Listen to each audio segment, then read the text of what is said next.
Hola estudiosos, ¿cómo están? Bueno, después de 3 años vuelvo a publicar un video y espero poder seguir. ¿Por qué hoy? Hoy es el día del mall, ¿está bien?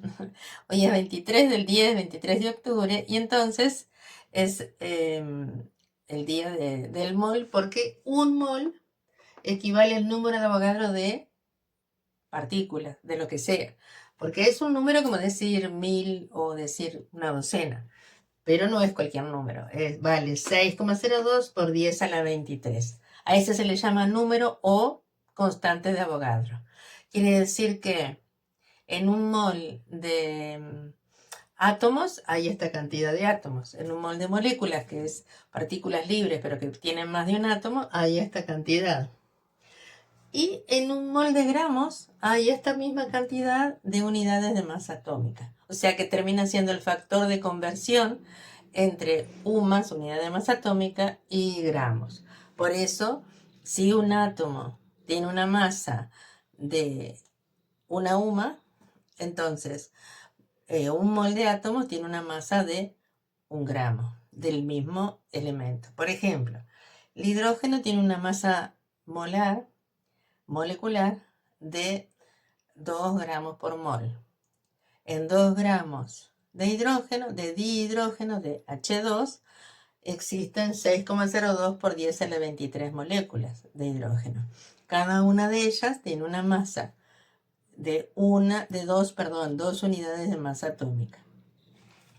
O sea, una moleculita de hidrógeno tiene una masa de 2 UMA. Un mol de dihidrógeno tiene una masa de 2 gramos. O lo que es lo mismo, la masa. Esta es una forma que se mencionaba antes, masa molar molecular, es del dihidrógeno, 2 gramos por mol. ¿De dónde surge esto? Bueno, Avogadro planteó en 1811, o sea que hace mucho, mucho, mucho tiempo, que si dos gases pueden ser iguales o pueden ser diferentes, a la misma presión, temperatura y volumen, se encuentran en las mismas condiciones de presión, temperatura y volumen, entonces contienen el mismo número de partículas. Y esto, la importancia de Avogadro fue que, por ejemplo, explicaba que la existencia de partículas más allá de los átomos, es decir, él hablaba de moléculas y dio lugar a la idea de que libremente puede ser que existan átomos o puede ser que existan uniones de átomos, y como la presión de gas se interpreta por la teoría cinética como los choques de las partículas contra la pared del recipiente, entonces si están en la misma temperatura y ocupan el mismo volumen y tienen la misma presión, es porque hay el mismo número de choques contra la pared del recipiente.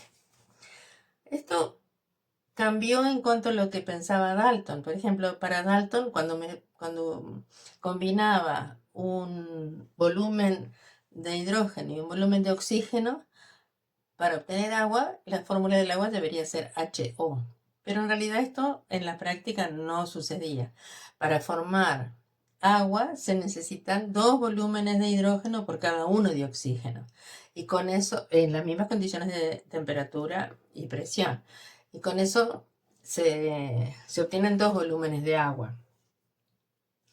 Entonces se puede realizar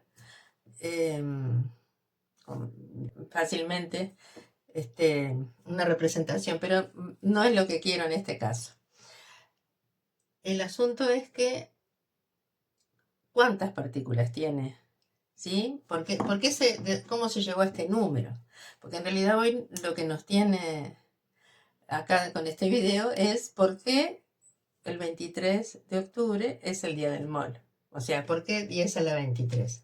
Bueno, en realidad hubo varias medidas, ¿sí?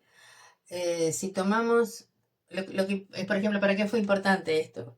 Para medir la masa relativa de distintos átomos, de distintos gases. Por ejemplo, tomando uno como el más liviano, que era el hidrógeno, como la unidad, los demás se podían comparar con él dada la premisa de que si ocupaban el mismo volumen pero tenían distinta masa, entonces las masas eran proporcionales a la masa de cada una de las partículas, ¿no? La masa en gramos era proporcional a la masa de cada una de las partículas.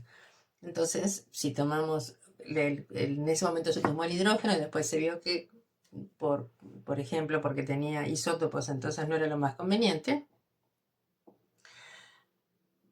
se podía tener las masas relativas. Y en realidad se llegó por lo menos a la potencia de 10 en ese momento. Estamos hablando de 1860. ¿Cuándo se tuvo este número lo más cercano posible? Hoy en día ya hay otros métodos para la determinación, el más ajustado y con muchísimas más cifras, pero en realidad lo que me interesa es que en ese momento o en esos momentos a veces pasaban años, muchos años, porque incluso la comunicación entre los científicos no era tan fluida como hoy, que tenemos muy disponible la información. Pero también había estado haciendo sus hallazgos Faraday. Y entonces él trabajaba con la corriente eléctrica.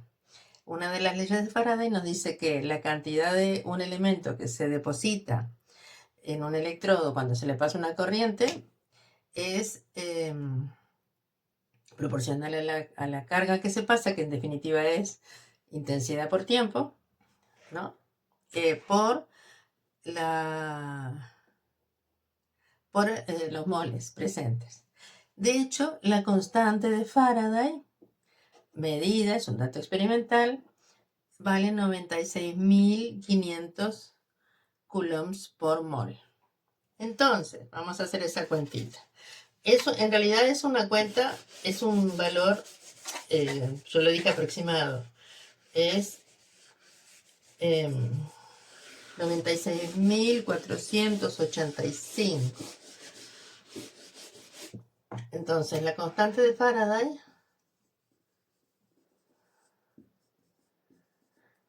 96.485. Entonces, si la carga, estos son por mol, ¿sí? Quiere decir que si estos son coulombs, perdón, esta carga coulombs se representa con la C, quise decir que era la carga, y lo divido por la carga unitaria. La carga unitaria es la de un electrón, que esa la midió Millikan, o sea, la unión de varios estudiosos, varios científicos y varios hallazgos. Estamos hablando de decenas de años. La carga de un electrón es 1,602 por 10 a la menos 19 coulombs. Y esto es por mol. Entonces, si hacemos esa cuenta, hacemos la cuentita. 96.485 dividido 1,602 exponente menos 19, que es la carga de una sola carguita, me da 6,022 y tiene más números por 10 a la 23. Entonces, ese es un dato bastante aproximado de la constante de Avogadro. Así que de allí surge esto por principios del siglo XX, ya entre principios y medio del siglo XX ya se tenía este valor muy ajustado. Hoy en día, si entran en la página de UPAC, entonces tienen una aproximación aún más exacta. Y la definición también es más exacta. Pero yo creo que es una buena cosa poder entender de dónde surgió. Bueno, hasta pronto.